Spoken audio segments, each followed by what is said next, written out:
भाई ने कहा कि असहाब रसूल की शान में एक शेर सुना दें। चलो सुनते हैं।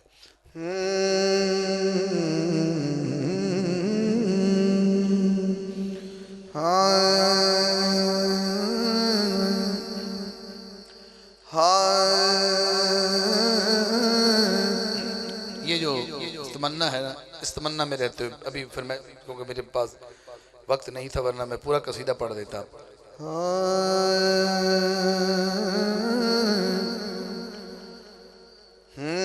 सारे यार